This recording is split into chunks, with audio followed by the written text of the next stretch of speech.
Bonjour à tous, bienvenue dans Legal Club Sandwich, votre rendez-vous pour découvrir du contenu juridique de qualité, mais à la cool, dans un esprit léger. Je m'appelle Thibaut Kaoudal, je suis cofondateur de Liway. Liway, c'est une legal tech qui aide les juristes à mieux gérer leurs contrats, donc avoir plus de visibilité sur les contrats et gagner en efficacité aussi dans la gestion. Et vous le savez, pour mener à bien cette émission, je suis accompagné de mes deux chroniqueurs qui sont comme toujours en pleine forme. Audrey, Pierre, comment ça va aujourd'hui? Salut Thibaut, bonjour à tous. Ravi de vous retrouver encore une fois pour cette nouvelle émission, la 31 si je me souviens bien. Et oui, ça va bien, même s'il fait très, très froid et je déteste l'hiver. Voilà, comme ça, je dis encore à moi pour participer au Legal Club Sandwich, mais là, il fait froid. Voilà, mais on va se réchauffer ensemble. Exactement, et en plus, une émission. Après. Tu me perturbes, en plus, on est un mercredi, normalement, Legal Club Sandwich, c'est jeudi, donc c'est une émission un peu spéciale, mais ça va très, très bien se passer. Est-ce que vous voulez dire un petit mot sur vous pour les auditeurs qui ne vous connaissent pas encore? Oui, volontiers. Alors pour ma part, Audrey Delléris, chroniqueuse au sein de l'émission maintenant mondialement connue presque, le Legal Club Sandwich. Et sinon, le reste du temps, je suis chasseuse de tête au sein du cabinet Fed Legal, qui est un cabinet qui accompagne la direction juridique et fiscale et les cabinets d'avocats pour leur recrutement de juristes, de fiscalistes, d'avocats, jusqu'au profil de directeur. Et ça fait plus de 11 ans que ça dure et je suis entourée d'une équipe formidable. Et entre autres projets, il y a le Fleet Network, qui est le French Lawyers in Tech, dont du coup Pierre ici présent est le co-animateur, co-fondateur, plein de co. Du coup, avec Pierre, on a confondé ça il y a 2 ans et demi. Et du coup, c'est hyper actif. On est à plus de 320 aujourd'hui. Donc, si vous êtes dans la tech en tant que juriste et que vous n'êtes pas encore au sein de Fleet Network, contactez-nous. On sera ravis de vous en parler. À toi, Pierre. Merci Audrey. Donc pour ma part, Pierre Landy, je suis avocat au barreau de Paris. J'ai passé toute ma carrière en entreprise, Disney, Yahoo. J'ai même monté l'équipe juridique chez Ledger, une des licornes françaises. Je suis cofondateur de l'Alliance ENCO. Ce sont tous des juristes venant de chez Yahoo et on est présent et on agit en tant qu'avocat externe, mais on est présent en Italie, Allemagne, Espagne, Grande-Bretagne. Et France, bien sûr. Et puis, surtout, je suis, pour ma part, executive mentor, c'est-à-dire que j'accompagne les directions juridiques, les directeurs juridiques dans leur leadership, développer leur posture, devenir vraiment ce que j'appelle des trusted advisors, des conseillers de confiance auprès des CEO qu'ils accompagnent. Voilà, ça c'est pour moi. Merci à tous les deux. Et donc, aujourd'hui, pour cette émission 31, on a la chance d'accueillir Sophie Delplanque, qui est secrétaire générale de Innovafeed, qui est une start-up, même une scale-up maintenant en pleine croissance. Déjà, pour commencer, Sophie, comment ça va aujourd'hui? Écoute, ça va très bien. Bonjour Thibaut, bonjour Pierre, bonjour Audrey, et puis bonjour à toutes les personnes qui nous regardent ou nous écoutent. Ça va très bien. Je suis ravie d'intervenir aujourd'hui et j'ai hâte de discuter de ce sujet. Ouais, avec plaisir. Aujourd'hui, on va se poser la question du passage en entreprise pour les avocats, puisque tu connais bien le sujet. Peut-être avant qu'on attaque les questions qu'on a un peu préparées, est-ce que tu peux nous dire quel est ton parcours, toi, et comment tu en es venu justement à rejoindre Innovafeed? Oui, je suis secrétaire générale d'Innovafeed. Donc, juste pour le contexte, Innovafeed, qu'est-ce qu'on fait? On élève et on transforme des insectes à destination de l'alimentation animale et végétale. Donc, en gros, on élève des mouches qui pondent des œufs, qui deviennent des larves. Et c'est ces larves-là qu'on va venir transformer pour en faire notamment de la farine protéinée. Et pourquoi on fait ça? On fait ça parce qu'il y a un besoin croissant à l'échelle mondiale de protéines qui aujourd'hui est répondu via des protéines animales qui ont l'impact environnemental qu'on connaît, notamment la surpêche. Et l'insecte est une solution alternative bien plus durable, et notamment du fait de notre modèle, parce que Innovafeed, ce qui nous particularise, en fait, on va venir se colocaliser à côté de partenaires industriels qui vont nous fournir en énergie et en matières premières sans coût de transport. Et moi, j'ai rejoint l'entreprise il y a plus de 3 ans maintenant, quand on était 20, donc une vraie start-up pour le coup à l'époque. Et maintenant, on est plus de 200. On a 2 usines, on a des projets d'expansion à l'international. Et donc, on a une dynamique qui est très forte. Et moi, ça a eu un impact sur mon activité parce qu'au départ, je rejoignais l'entreprise pour m'occuper des sujets juridiques. Et vu les perspectives de développement, j'ai eu la possibilité de prendre aussi les sujets RH. Et aujourd'hui, je gère une équipe d'une dizaine de personnes qui regroupe le RH et le juridique. Et d'ailleurs, on recrute. Donc, si vous êtes tenté par l'aventure, allez voir notre site internet et on recrute et c'est pas prêt de s'arrêter. Donc, n'hésitez pas à nous rejoindre. Et Sophie, n'hésite pas à nous donner tes descriptifs de poste. On les fera circuler dans le Slack de Fleet Network. Voilà, on en profite, un peu de pub pour Fleet. Vas-y. Tu nous as bien vendu ça, donc on va même partager les offres. Peut-être du coup, pour commencer, aujourd'hui, on va parler, donc, on l'a dit, des challenges que peut rencontrer un avocat lorsqu'il décide d'exercer en entreprise. Est-ce que toi, tu peux revenir sur ton choix de passer en entreprise déjà pour commencer? Oui, bien sûr. Donc, quand j'ai rejoint Innovafeed, moi, ça faisait à peu près 5 ans que j'étais dans la même équipe en fiscalité, hein, donc un sujet assez particulier. Et à ce moment-là, j'avais envie d'un nouveau challenge, mais je n'avais pas nécessairement l'entreprise comme fin en soi. C'est vraiment le projet Innovafeed qui s'est présenté. C'est vraiment pour la mission, pour la vision des cofondateurs que j'ai souhaité tenter l'aventure. Et on aura probablement l'occasion d'y revenir, mais je pense que c'est un point, une dimension assez forte et une différence assez forte entre le milieu des avocats et l'entreprise. C'est vraiment le fait de participer à un projet commun, à un projet d'entreprise. Et je pense que c'est important, ça vaut le coup, de trouver un projet qui vous parle, qui vous anime, parce que c'est un facteur de réussite et un facteur d'adaptation à ce milieu-là. Et du coup, comment t'imaginais les choses, toi, avant de rejoindre justement le monde de l'entreprise? J'avais deux idées. Déjà, la première, c'est je m'attendais à plus faire de fiscalité. Enfin, peut-être j'espérais de plus faire de fiscalité, je ne sais pas. Mais je m'attendais à avoir une diversité de sujets, à gérer des pans du droit assez nouveaux, à découvrir des choses. Et la deuxième chose, c'est que je m'attendais à avoir un aspect très opérationnel. Je voulais avoir des sujets concrets, je voulais traiter un projet de A à Z.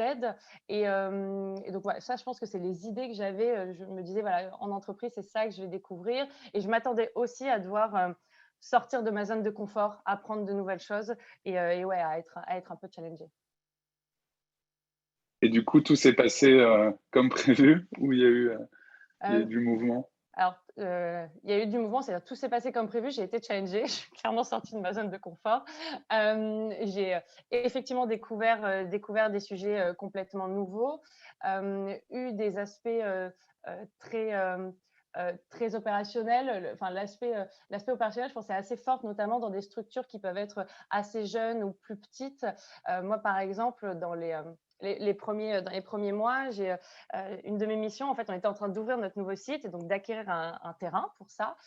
Et une de mes missions était, on devait faire venir un prestataire sur le terrain dans le cadre de démarches administratives, d'obligations administratives. Et donc, j'étais en charge d'aller comprendre l'étendue de la mission, faire venir le prestataire, négocier. Déjà, tout ça, c'était des choses qui étaient assez nouvelles pour moi. Je n'avais jamais fait ça auparavant.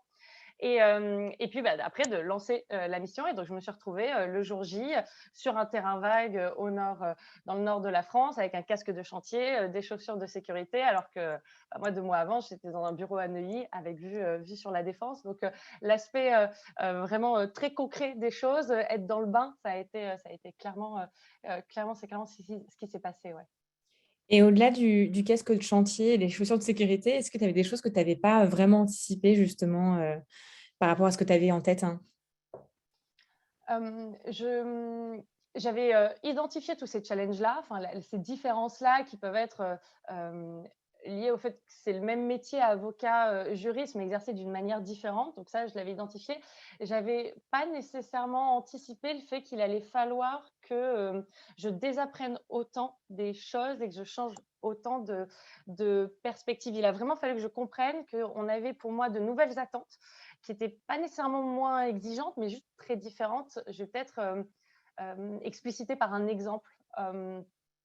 Quand quelqu'un qui vient me voir et qui me dit voilà, j'ai un souci avec un prestataire, un fournisseur, la prestation fonctionne pas, il y a plein de dysfonctionnements, ça fait plusieurs fois qu'on en parle et les choses avancent pas, et il faut qu'on fasse quelque chose. Le droit, en tout cas moi c'était ma vision, il y a quelque chose d'un peu binaire. Il y a des conditions légales, vous remplissez les conditions légales, vous êtes dans le régime, vous ne remplissez pas les conditions légales, vous êtes hors du régime. Et en fait, le droit, on va essayer toujours de sécuriser les choses et entre la zone blanche et la zone noire, on va essayer toujours de vous faire mettre dans la zone blanche. Si j'ai cette perspective-là, la personne qui vient me voir, je vais dire, OK, ce que je vois, c'est OK, contentieux, risque de contentieux, il faut que je vienne me constituer des preuves, il faut que je me fasse un dossier, donc on va faire un courrier recommandé avec accusé de réception, on va lister tous les dysfonctionnements, on va faire une mise en demeure, etc. Mais si je fais ça, potentiellement, je ne réponds pas en fait aux besoins. Là, le besoin, c'est de venir débloquer une situation.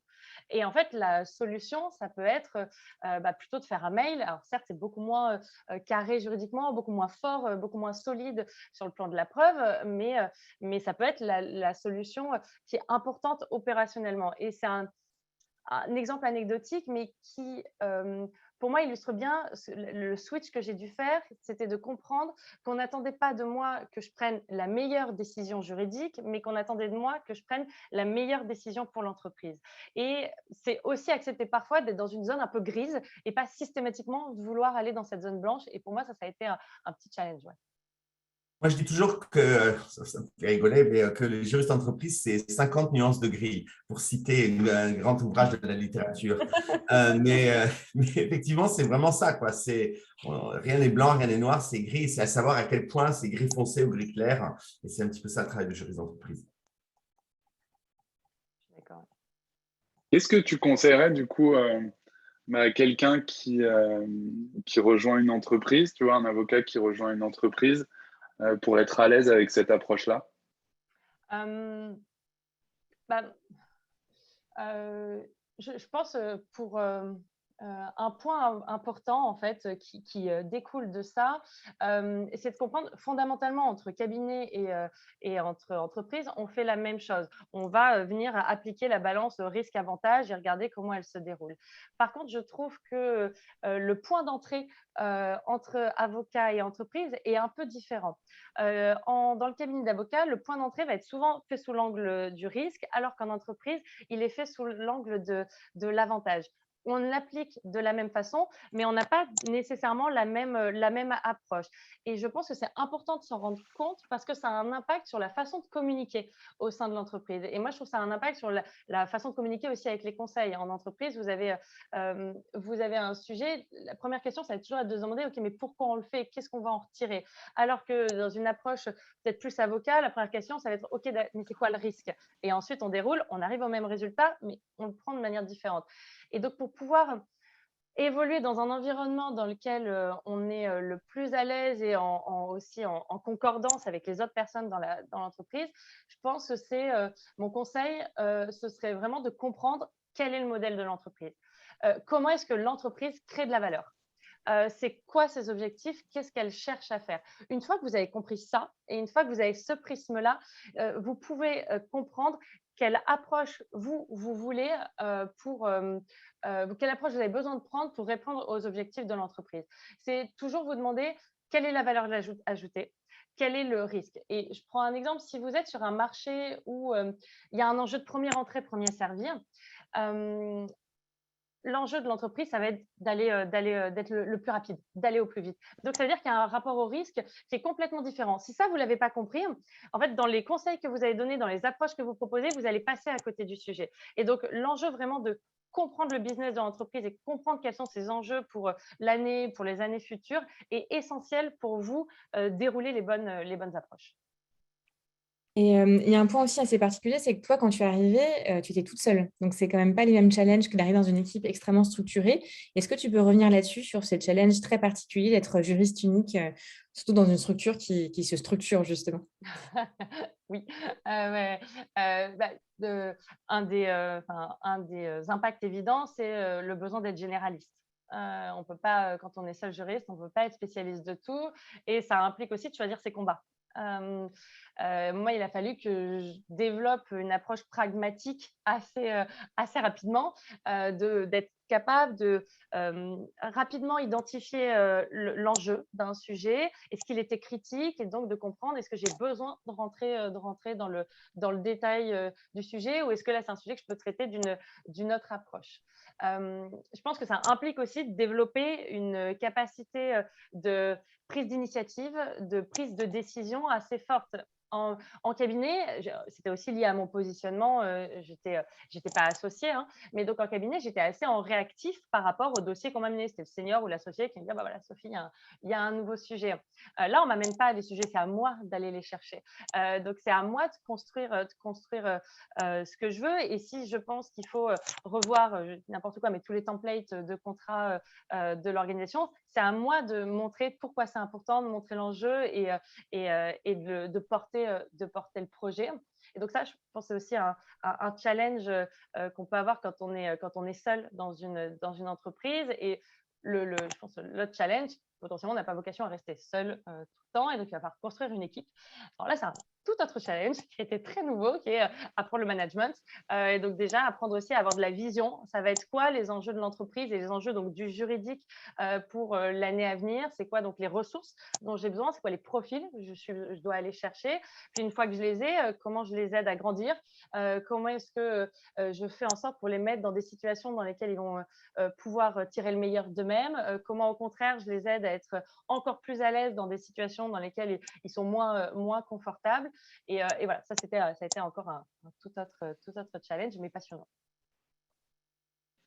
Et Et quand Vas-y, Pierre. en fait, quand tu parlais d'équipe, tout ça, ça me faisait penser, souvent les avocats, le premier truc dont ils parlent par rapport à l'entreprise ce qui peut les déranger, c'est le lien de subordination, qui est vraiment la grosse différence évidemment entre avocat et juriste. Et toi d'abord, comment tu l'as vécu? Comment ça se manifeste selon toi?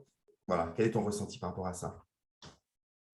Euh, Moi, je me souvenais d'une idée quand j'étais avocate, c'était l'avocat n'a pas un patron, il en a plusieurs, ses clients. Enfin, c'était souvent l'idée qu'il y avait.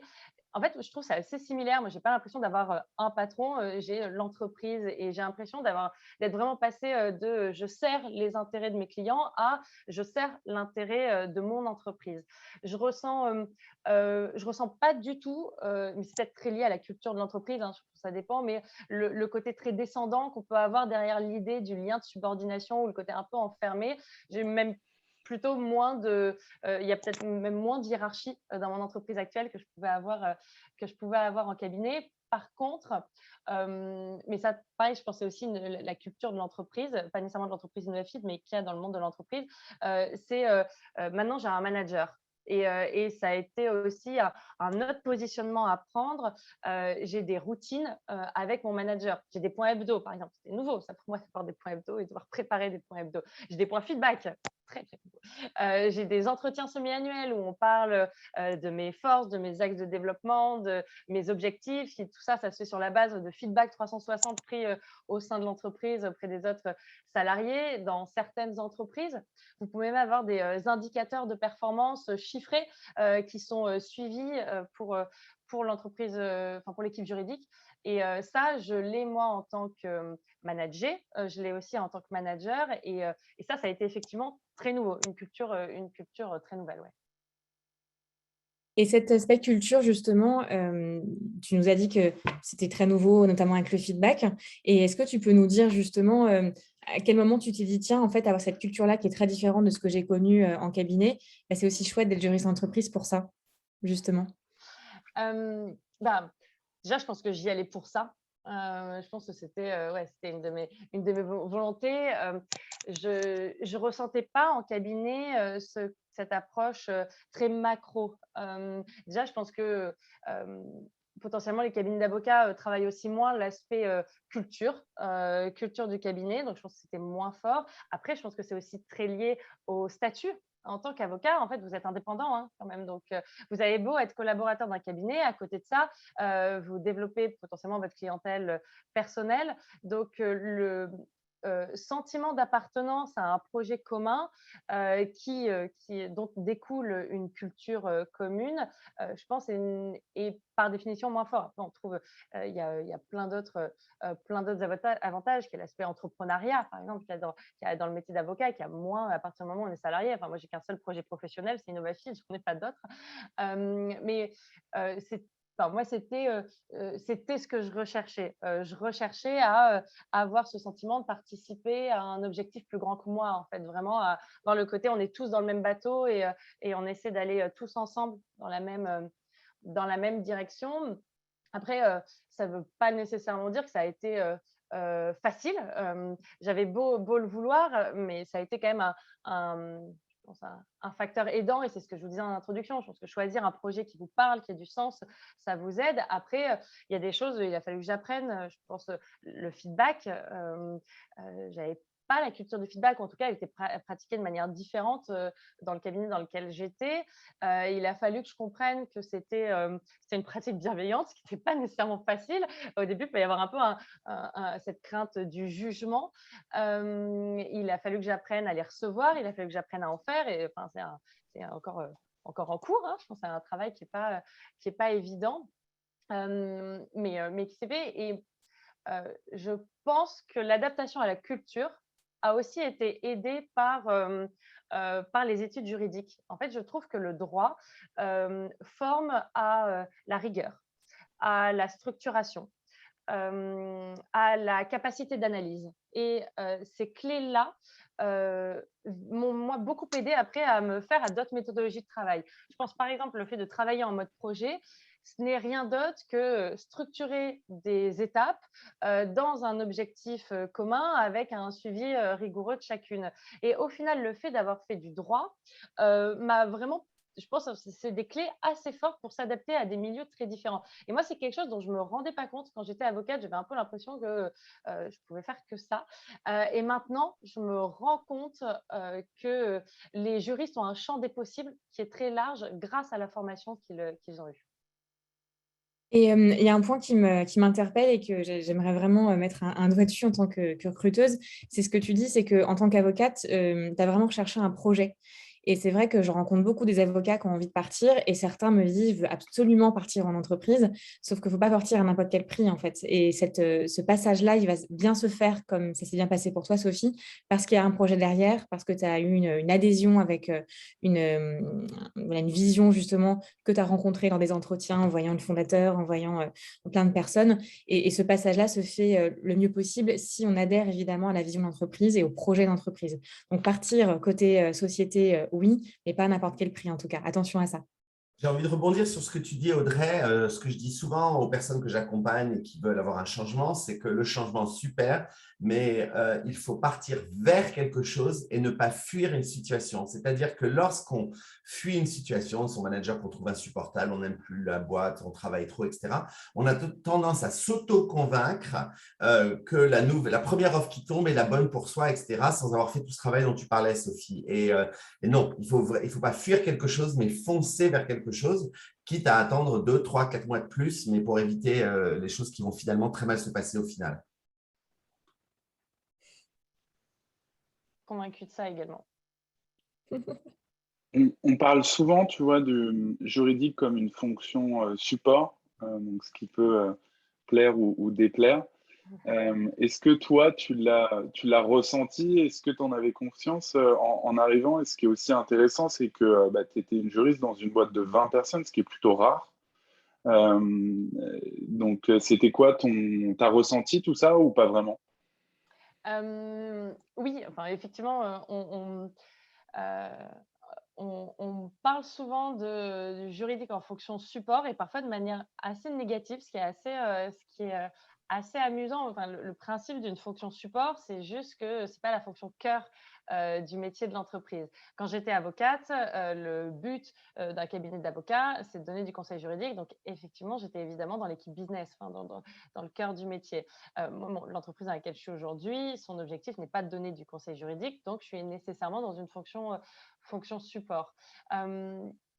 Mais peu importe, en fait, pour moi, fonction business, fonction support, en fait, ce qu'on veut, c'est apporter de la valeur. Mais c'est marrant parce que c'est une notion, c'est une question que j'entends pas mal en entretien. On me pose beaucoup la question, mais c'est quoi la place du juridique au sein de l'entreprise? Et je sens qu'il y a cette angoisse-là un petit peu derrière. Et en y repensant, moi, c'est effectivement une crainte que je pouvais avoir et en fait, je pouvais avoir cette crainte que l'équipe juridique soit un peu une instance juste de validation, de formalisation et qu'en fait, on corrige les typos, quoi. Et ça, je m'interroge un peu d'où ça vient parce que dans le réseau, on échange quand même avec beaucoup d'autres directions juridiques. C'est une image qui ne correspond pas du tout à l'image des équipes avec lesquelles on interagit, mais pourtant, je trouve que c'est quelque chose qui persiste et c'est une crainte qui a, parce que je pense que ça existe probablement, mais je pense que c'est une minorité. Mais par contre, si c'est quelque chose qu'on a un petit peu, cette crainte-là, je pense que c'est important de s'en rendre compte parce que ça peut avoir un impact sur la façon dont vous vous positionnez et dont vous interagissez. Moi, j'ai pu me rendre compte que, au tout début, vu que j'avais cette crainte-là, alors même qu'il n'y avait aucun signaux de ça dans l'entreprise, je pouvais avoir une position un peu défensive, un peu un combat, comme si je devais justifier, me légitimer. Et par exemple, je me souviens d'un cas où on avait un dossier, enfin un partenariat qui était assez clé et le contrat donc clé m'est envoyé le vendredi en me disant: «Sophie, est-ce que tu peux regarder? Le rendez-vous de signature est prévu pour lundi après-midi». Cool, mais dans ce délai-là, effectivement, je ne peux corriger que des typos. Je ne vais pas pouvoir faire grand-chose. Et en fait, avec ce biais un peu négatif, cette un peu crainte, l'impression que si on me l'envoie le vendredi pour lundi, c'est parce qu'on pense que je ne sers à rien, je pourrais être tentée d'aller directement me plaindre au CEO et puis dire, voilà, me battre pour la place du juridique. Mais alors qu'en fait, au final, tout ça, je pense, n'est juste basé sur le fait que la personne ne se rend pas compte de mes contraintes. C'est pas parce qu'elle pense que j'apporte pas de valeur, c'est juste que elle ne sait pas laquelle j'apporte. Et c'est juste à moi, et c'est là-dessus, je parlais de la proactivité qu'il faut avoir, c'est à moi de construire les bonnes interfaces, les bonnes interactions avec les gens, les bons modes de fonctionnement pour pouvoir travailler de la meilleure façon possible. Et justement, au début, quand tu es arrivée, donc tu as dû déjà switcher de l'avocature au statut de juriste. Comment tu as fait pour créer ce lien avec ces opérationnels, justement? Déjà, il a fallu que je me débarrasse de cette image-là, de cette un peu dichotomie fonction business, fonction support que je pouvais avoir et que je me mette dans l'esprit, en fait, le postulat, c'est il n'y a pas de fonction dans l'entreprise qui ne sert à rien. Toutes les fonctions ont la même valeur et en fait, on participe tous à ce but commun. Déjà, à partir du moment où j'ai compris que c'était ça le concept et le principe et que j'ai compris quel était ce but commun, ça a été. Et après, c'est de comprendre ce que font les gens et de comprendre les sujets, de comprendre le business. Et ça, je pense, un des meilleurs conseils que je peux donner, c'est prenez des cafés. Allez voir les gens des autres équipes et demandez-leur, OK, tu travailles sur quoi? C'est quoi ton métier? C'est quoi vos objectifs pour les 6 prochains mois? Qu'est-ce qui pourrait vous faire échouer? Qu'est-ce qui pourrait vous faire réussir? Comprenez en fait ce que les gens font. Et en fait, en comprenant ce que les gens font, vous allez pouvoir avoir des conseils qui soient les plus adaptés possibles. Et en plus, vous allez créer une interface vertueuse parce que vous vous intéressez à l'autre, vous comprenez ses contraintes et en même temps, vous les formez. Et je pense que c'est le deuxième conseil, sensibiliser les gens, parler de vous, parler de ce que vous faites, former aux enjeux juridiques. Parce que s'il y a quelqu'un qui vous envoie un contrat le matin pour l'après-midi, c'est pas parce que il veut juste que vous corrigiez les typos, c'est juste qu'il se rend pas compte que vous avez besoin de plus, c'est juste qu'il se rend pas compte que vous, il faut d'abord que vous ayez une discussion sur le contexte et compris l'ensemble et pour avoir la vision globale. Donc, je pense discuter avec les gens, former, comprenez, expliquer et comme ça, vous participerez vraiment tous à ce but commun qui est celui de l'entreprise. Merci beaucoup, Sophie. C'est hyper complet. Et puis, on n'avait pas eu encore l'occasion d'avoir voilà, autant d'éléments sur ce passage-là. Donc, c'est hyper intéressant. Peut-être avant de passer aux chroniques, Du coup, pour finir, tu dirais quoi? Plutôt avocat ou juriste d'entreprise alors? Je dirais avocat, puis juriste, puis avocat ou dans le sens inverse. Mais je pense que c'est deux façons d'exercer le métier différentes, mais fondamentalement la même chose. En avocat, vous avez c'est quelque chose souvent très technique. Vous appartenez aussi à une profession réglementée qui est quelque chose de très enrichissant, hein, parce que c'est un rôle dans la société assez clé. En entreprise, il y a participation à ce projet commun, il y a le développement de compétences qui peuvent être un peu annexes, enfin, pas annexes, mais différentes, comme le management. Mais je pense que ce qui est très intéressant, une des choses intéressantes, c'est de faire le pont entre les deux. Ça apporte à chacune des deux façons d'exercer la profession. Et je pense que ça apporte aussi aux juristes parce que ça permet de voir d'autres perspectives et de comprendre aussi que le champ des possibles pour un juriste est encore plus large que avocat ou juriste. Il y a plein d'autres choses aussi. Bon, super, merci beaucoup. N'hésitez pas à préparer du coup vos questions pour Sophie. On reviendra sur ces questions-là après les chroniques d'Audrey et Pierre. Et donc maintenant, c'est l'heure du jingle. Pierre, si. Let's go!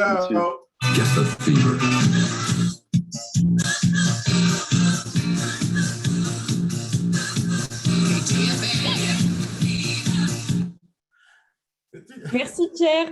Alors aujourd'hui, je vais vous parler d'une question qu'on me pose souvent. Quelle tenue vestimentaire pour un entretien? Donc si vous nous écoutez en direct, vous regardez, vous aurez remarqué cette veste du coup que je ne porte jamais quand je vous rejoins. Mais aujourd'hui, vu la chronique, c'est pour ça, Audrey. Ah, exactement.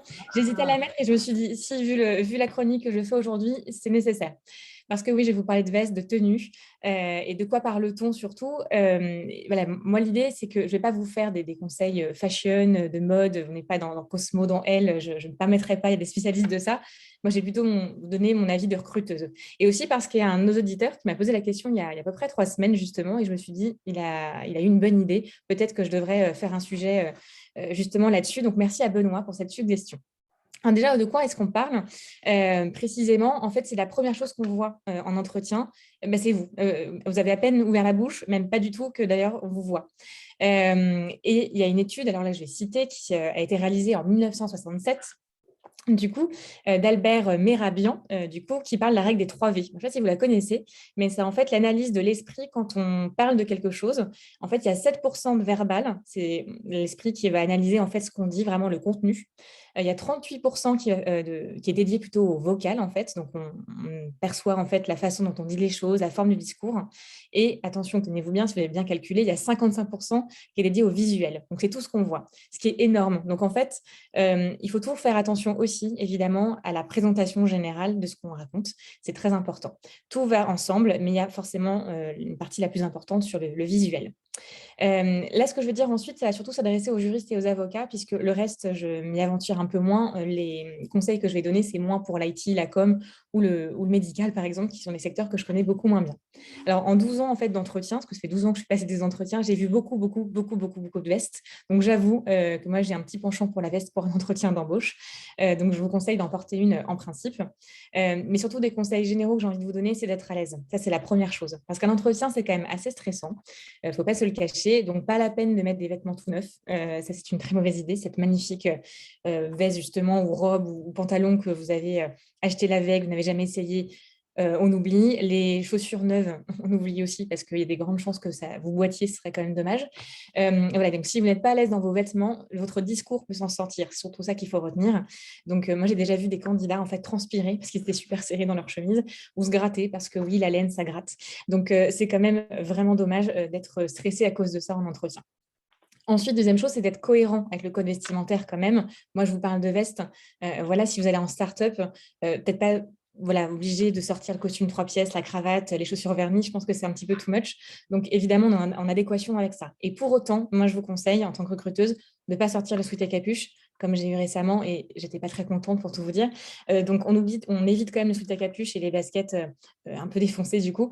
Ça reste un entretien d'embauche, donc on peut très bien trouver un entre-deux avec, par exemple, un pantalon, une chemise, un pull, ça passe très bien. Et puis, il sera toujours temps ensuite d'adapter votre environnement, enfin votre tenue à l'environnement de travail. Donc, si évidemment les baskets complètement défoncées, le sweat à capuche, tout le monde le fait, et bah, évidemment, il sera temps de le faire, mais après, une fois que vous aurez eu l'offre.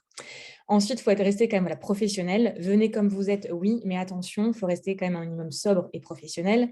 Donc, ça ne veut pas dire supprimer toutes les couleurs et venir en noir et blanc et pas comme vous ressemblez au quotidien, mais on reste quand même dans un entretien d'embauche, donc attention à ça, il faut être mesuré. Donc, quelques conseils quand même généraux. Donc, le sweat à capuche, vous l'avez compris, moi, j'aime pas trop en entretien.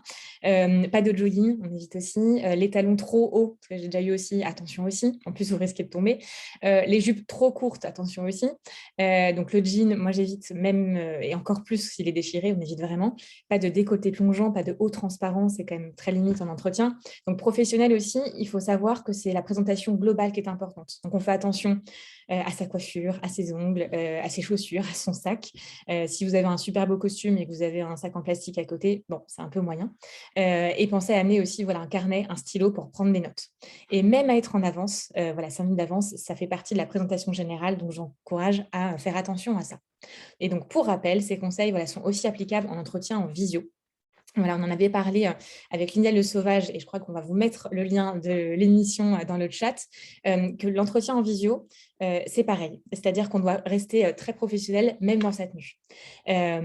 Donc, attention au haut, parce qu'en général, on ne voit pas de plein pied. Donc, on met une veste, on met une chemise, on met quelque chose de pro, en tout cas, en haut, et donc pas de suite. Et même, comme le disait Linda Le Sauvage à l'époque, l'année dernière, parce que ça fait déjà 1 an qu'on a cette émission, porter des chaussures, même si ça ne se voit pas. Parce qu'en fait, comment vous vous sentez en entretien et même derrière un écran, c'est une véritable posture. Et donc, forcément, si vous portez un sweat ou une veste, on va être avachi ou on va être comme ça. Et donc, forcément, le discours, en fait, s'en ressent. Donc, attention à tout ça. Et donc, pour finir, c'est pas parce que vous portez un sweat que, j'ai quelque chose avec ça, vous avez bien compris, que l'entretien d'embauche va être moins percutant. C'est juste que il faut mettre autant de bonnes conditions possibles dès le départ pour que vos discours soient bien entendus. Être en costume aussi ne vous dispense pas de préparer votre discours. La forme sans le fond, ça ne fonctionne pas non plus. Donc, il faut bien évidemment travailler vos mots, ce que vous allez dire, comment vous allez le dire, votre présentation générale. En fait, votre tenue, elle doit aussi faire de votre préparation avant l'entretien, toujours. Et comme disait Coco Chanel, vous n'aurez pas 2 fois l'occasion de faire une première bonne impression. Allez-y, à toi Pierre.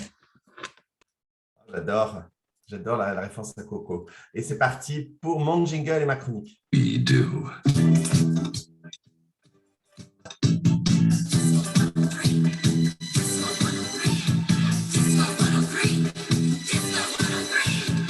ne me suis jamais lassé de nos jingles, Audrey. Ça fait 1 an qu'on utilise le même, je ne me suis pas lassé. On avait envisagé d'échanger, mais je ne m'en lasse pas. Bien, moi, je vais vous parler de comment gérer une équipe juridique à distance. Il n'y a pas si longtemps encore, la plupart des services juridiques étaient basés sur un seul site ou au pire, un seul pays. Et puis, au cours des 20-30 dernières années, cette dynamique, elle a radicalement changé. Et maintenant, on a beaucoup de moyennes ou de très grandes entreprises qui commencent à avoir leurs juristes internes répartis sur divers sites, voire divers pays. Et bien ça peut, quand on est le leader, quand on est le manager de cette équipe, ça peut générer quelques inconvénients et puis quelques défis au quotidien. Alors, comment on va gérer des systèmes juridiques différents, comment on va gérer des fuseaux horaires différents, comment on va gérer des cultures différentes. Et écoutez, c'est pourtant faisable. Moi, chez Yahoo, je gérais une dizaine de pays en même temps, avec des juristes partout. Et c'est un véritable investissement pour le leader, mais je vais vous donner aujourd'hui quelques clés. Alors, mes trucs et astuces. La première, c'est la base, les fuseaux horaires. Alors, Ça semble élémentaire, mais il y a encore beaucoup de leaders qui n'ont pas intégré cette petite notion et qui ne prennent pas du tout en compte les fuseaux horaires lorsqu'ils organisent des meetings ou des réunions. Et on se retrouve avec des meetings qui sont casés dans le milieu de la nuit pour certains dans l'équipe. Donc ça, bon, c'est la base, mais on va commencer par ça. Donc il y a un site, Audrey va vous mettre le lien dans un instant dans le chat, qui est très utile pour caler des rendez-vous et essayer de trouver le meilleur horaire pour tout le monde. Après, je ne vais pas vous mentir, quand il y a un meeting qui doit inclure des gens aux États-Unis, des gens en Europe et des gens en Asie-Pacifique, ça ne peut pas fonctionner. Il y en a forcément un. Nous, on est plutôt pas mal lotis en Europe, mais il y en a forcément un des deux côtés qui va prendre cher. Donc là, qu'est-ce qu'on fait? Eh bien, on fait tourner ce meeting pour que ce ne soit pas toujours le même qui se lève à 5 heures du matin ou toujours le même qui doit être à 23 heures, encore debout devant son ordinateur. Et voilà, on s'arrange pour que chacun puisse assister à la réunion chez lui. Deuxième chose, quand vous faites un meeting et que vous le faites par exemple au téléphone, pas en visioconférence, eh bien, faites attention à ne pas parler qu'aux personnes physiquement présentes dans le bureau. C'est-à-dire qu'on peut avoir tendance à tourner la tête et à parler à Jean-Claude qui est de l'autre côté de la table et à avoir une conversation one-on-one avec lui en oubliant totalement qu'on a quand même 10 personnes qui sont au téléphone. Donc, parlez bien dans la pieuvre qui est sur la table et bien aux gens pour qu'ils se sentent inclus. Posez-leur des questions, incluez-les dans la conversation. Voilà. Troisième chose, en tant que leader d'une équipe, vous devez connaître chaque membre de votre équipe et pas uniquement ceux qui sont au quartier général. Ça veut donc dire passer du temps avec eux, ça veut dire voyager, ça veut dire faire des skip levels, c'est-à-dire ne pas parler qu'au manager de votre pays, mais bien à même éventuellement le paralegal ou la secrétaire dans le pays. Vraiment, il faut descendre le plus possible parce que vous devez connaître tout le monde. L'idée, c'est vraiment que vous ne vous adressez pas uniquement au manager du pays parce que vous risquez de passer à côté de comportements totalement intolérables. Et donc, il faut que vous ayez le sentiment de ce qui se passe correctement dans votre pays. Vous devez être, comme disent les Américains, on top of things. Et chez Yahoo, moi, j'allais dans chaque pays environ 2 fois par an et je me rencontrais absolument tout le monde dans mes équipes, quel que soit son niveau hiérarchique. Et lorsque vous voyagez, souvenez-vous que vous ne voyagez pas pour le business dans le pays, mais bien pour votre équipe. C'est-à-dire que vous allez mettre évidemment votre énergie à rencontrer les gens du business, le patron du pays, etc. Mais surtout, passez du temps avec votre équipe et prenez le temps de les connaître personnellement. Quels sont leurs loisirs? Est-ce qu'ils ont une grande ou une petite famille? Il y a un nouveau-né en Italie, et bien pensez à envoyer une petite carte ou envoyer un message, même peut-être un petit cadeau de naissance, emmenez-les au restaurant. Créer du lien. Les pays ne doivent absolument pas se sentir comme une quantité négligeable par rapport au quartier général et ils doivent se sentir parfaitement intégrés au reste de l'équipe grâce à votre présence en tant que leader et votre attention. Donc ensuite, le conseil suivant, c'est que vous devez vous assurer de la cohésion de l'équipe. Alors, si le budget le permet, 1 fois par an, votre équipe devrait se réunir en présentiel et vous devez organiser des séminaires d'équipe. Alors, ça veut dire que pendant ce séminaire, il va y avoir de nombreux présentateurs de divers sujets. Tous les pays vont être représentés. Tous les pays vont avoir l'occasion de présenter quelque chose. Chez Yahoo, j'organisais un tel séminaire 1 fois par an et je m'assurais qu'on tourne. Donc, on a fait 1 fois en Italie, 1 fois en Allemagne, 1 fois en Angleterre, 1 fois en Espagne, à Barcelone, à Madrid. Enfin, on changeait. Et la France a bien sûr, elle aussi, été à l'honneur puisqu'elle recevait aussi, mais ce n'était pas le seul endroit où on faisait les réunions. Alors, bien sûr, ça a un coût, mais c'est un coût que j'estime, et en tout cas chez Yahoo, on l'estimait, qui était absolument crucial pour la cohésion de l'équipe. Et d'ailleurs, la plupart des membres de l'équipe juridique, moi je suis resté 15 ans chez Yahoo, la plupart des gens qui étaient dans mon équipe sont restés 10 ans, voire plus. Donc clairement, vous créez quelque chose de très fort qui fait que eh bien, justement, les juristes n'ont pas envie de courir vers quelque chose, comme je le disais tout à l'heure, mais bien de profiter de ce qu'ils ont aujourd'hui. Voilà, que vous dire d'autre? Vous pouvez aussi, si vous n'avez pas les moyens d'organiser un séminaire, vous pouvez aussi envoyer de temps en temps un juriste dans d'autres équipes. Ce n'est pas aussi efficace qu'un off-site, mais au moins, ça peut faire avancer les choses. Bien évidemment, utiliser les nouvelles technologies, Zoom, Slack, le Drive pour partager des documents, partager des savoir-faire et vérifier que vos juristes n'ont pas besoin de bases de données locales comme on peut en avoir besoin en France. C'est-à-dire, sachez, donnez-leur l'autorisation d'acheter l'équivalent du LexisNexis en Allemagne, en Italie, en Espagne eh bien, ils vont peut-être en avoir besoin. Faites attention aux différences culturelles. Alors ça, c'en est un où j'ai trébuché moi-même. Par exemple, lorsque vous parlez au Moyen-Orient, ne parlez pas de have a great Christmas break. On parle de holiday break, pas de Christmas break pour vos équipes au Moyen-Orient. Souvenez-vous que le week-end n'est pas forcément samedi-dimanche dans tous les pays. Et puis enfin, faites attention aux blagues qui peuvent être, ou les anecdotes qui peuvent être terriblement drôles en France et pas du tout drôles au Moyen-Orient ou en Angleterre ou même aux États-Unis. Lorsque vous constituez votre équipe, pensez à engager les bonnes personnes, c'est-à-dire des gens idéalement qui ont déjà une expérience à l'international et qui sont donc préparés à travailler avec d'autres membres de l'équipe qui ont une autre culture ou pensent différemment d'eux. Voilà, si vous ne prenez qu'un seul juriste dans un pays, pensez à prendre quelqu'un de relativement senior qui va être capable de tenir tête au business et de vraiment être la voix du juridique dans ce pays. Votre juriste devra être un expert en communication écrite ou orale sans jamais être un dragon pour savoir résister au business.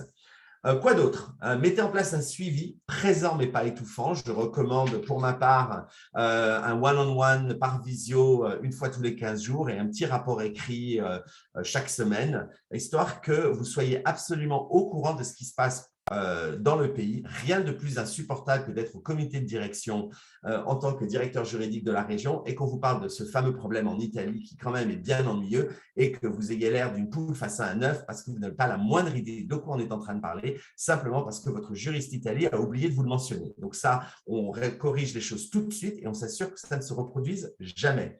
Ne tombez pas dans la déshumanisation du travail à distance. On peut oublier de féliciter ses collaborateurs. Donc, bien sûr, on fait du feedback, mais on n'oublie surtout pas de les féliciter. Que vous dire rapidement? Quoi d'autre? Écoutez, rien de non. Je voulais juste conclure en vous disant rien de très dingue à tout ceci. Hein, vous l'avez compris, c'est du bon sens. Voilà. Pour trouver les bonnes clés de ce qui marche, posez-vous une simple question. Comment est-ce que j'aimerais qu'on me traite si le quartier général n'était pas la France, mais par exemple en Allemagne? Voilà. Et lorsque vous gérez une équipe à distance, vous savez, l'objectif, c'est de faire en sorte que chacun se sente inclus, valorisé, traité équitablement. Ce n'est pas une tâche facile. Il va y avoir des obstacles sur la route, mais avoir un esprit ouvert et collaboratif va vous aider à créer une équipe qui va être très performante et qui s'étendra au-delà des fuseaux horaires et des frontières. Donc, continuez d'observer, apprenez de ce que font les autres en la matière, observez ce qui fonctionne dans d'autres départements juridiques, abonnez-vous à Legal Club Sandwich et puis voilà, essayez et votre équipe appréciera toutes vos initiatives. Voilà. Merci Pierre, merci Audrey, super chronique aujourd'hui et comme d'habitude. Et donc on va finir cette émission par deux questions. C'est ça Audrey qu'on a préparé? On a préparé deux questions pour toi et les auditeurs, du coup, ont hâte, j'imagine, d'avoir tes réponses. Moi, il y a un sujet que j'adore parce que j'ai été confrontée à ça à plusieurs reprises. C'est justement quand on recrute un juriste unique, les fondateurs s'attendent à ce qu'ils connaissent absolument toutes les matières et être experts en tout, évidemment, et puis supprimer les frais d'avocat parce que forcément, ce juriste merveilleux va traiter tous les sujets.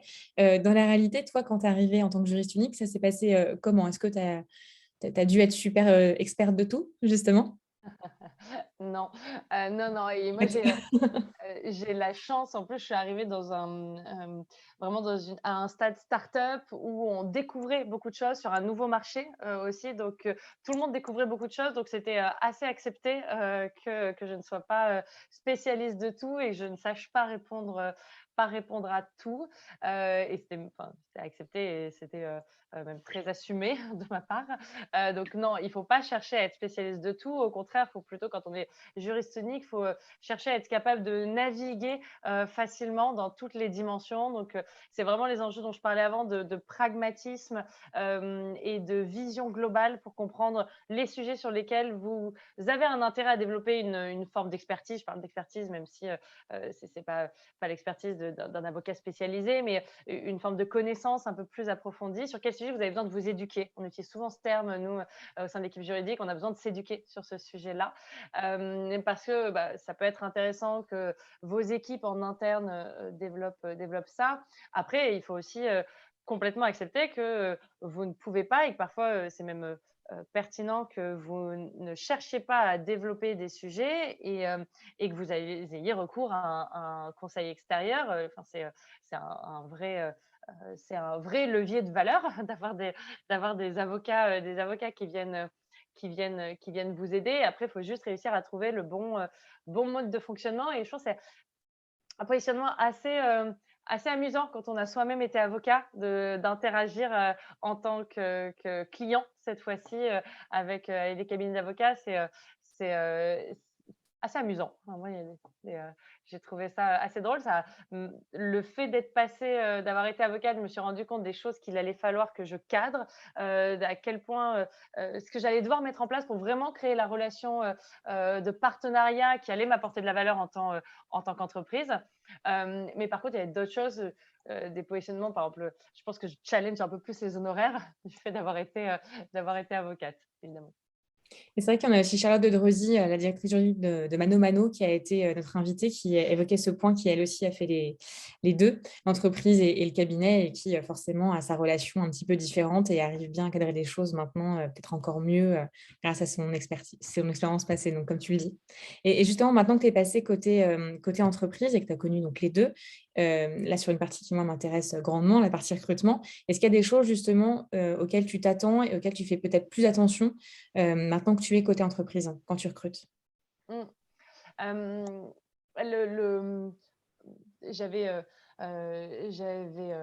fait des process d'entretien quand j'étais avocate. Je trouve que là, chez nous, les process d'entretien sont très structurés et avec des attentes vraiment très claires sur ce qu'on attend. Nous, on attend donc certaines compétences qui sont très transverses à l'organisation. J'en ai parlé, mais les enjeux d'autonomie, les enjeux de prise d'initiative, de proactivité, c'est des choses, j'en parlais pour l'aspect juriste et juriste unique, mais en fait, c'est des choses que vous avez dans toutes les équipes et qui sont aussi très liées, je pense, à la culture de la boîte. C'est des compétences analytiques, des compétences d'organisation. Donc ça, on va être vraiment très sensible dans le cadre des process de recrutement à chercher ces compétences-là. On cherche un fit culturel. Nécessairement, on participe maintenant à un projet commun et on veut que les gens nous montrent qu'ils sont sensibles à ce projet commun. Ça ne veut pas dire, comme parfois je le vois dans les entretiens, quand je demande aux gens pourquoi on se parle, qu'est-ce qui vous plaît dans le poste. Parfois, j'ai des réactions sur ah, mais l'entreprise, c'est la meilleure, elle est formidable. Et ceci. C'est pas vraiment ça qu'on attend. On attend plutôt de voir que la personne a compris ce qu'on faisait et que ça lui parle et que ça évoque des choses chez elle. Et moi, je suis très sensible aussi à l'approche très business. Enfin, le terme n'est peut-être pas le bon, mais avoir quelqu'un qui est capable de voir les enjeux au-delà de sa propre activité, de sa propre fonction. Ça, c'est quelque chose que je regarde beaucoup. Et nous, on a certains process de recrutement, on fait des études de cas, etc. Et je peux sentir que parfois, des personnes qui viennent du monde des avocats peuvent être un peu déstabilisées par ça, parce qu'au contraire, souvent dans les process de recrutement auxquels ils sont habitués, on leur demande plutôt de démontrer leurs compétences dans telle spécialité ou leurs compétences juridiques, alors que moi, c'est pas ça que je vais chercher. Leur parcours parle en principe de lui-même pour l'aspect compétence. Je vais plutôt aller chercher justement la capacité à réfléchir à autre chose d'une manière un peu différente. Et donc ça, mon conseil, c'est, je pense que ça passe beaucoup par la préparation. Préparez-vous, comprenez ce qui est attendu de l'entretien. Si on vous dit qu'on va vous demander de parler de telle situation, ayez préparé, ayez structuré votre réponse, ayez des options alternatives. Mais je pense que c'est vraiment la préparation de l'entretien qui est assez clé. Je ne peux que confirmer. Merci beaucoup, Sophie. Merci beaucoup, Sophie, pour cette émission. C'était passionnant. Est-ce que ça t'a plu, toi, de ton côté? Beaucoup, beaucoup. Et je reviens quand vous voulez pour d'autres sujets. Bon, avec plaisir, on va te préparer une petite liste et c'est noté pour les prochaines saisons. Donc maintenant, on se retrouve dans un peu plus de 2 semaines. Ce sera le 25 novembre. Donc, Le jeudi. au jeudi. Ouais, exactement. Désolé, ça a été un peu coupé. Qui sera un jeudi. Et donc, de quoi va-t-on parler, Pierre? Eh bien, nous allons recevoir une experte en communication qui s'appelle Estelle Reine-Adélaïde et qui va nous parler d'un petit peu du personal branding, c'est-à-dire comment on travaille son image de juriste, d'avocat, sa propre image, notamment mais pas que, sur les réseaux sociaux. Donc voilà, pour avoir des petits trucs et astuces sur comment vous allez travailler votre marque personnelle, personal branding, eh bien, retrouvez-nous dans 15 jours dans Legal Club Sandwich. C'est parfait. Merci Pierre, merci à tous et on se retrouve dans 15 jours. Au Merci revoir. Sophie, merci à tous. Beaucoup. Au Jingle. revoir.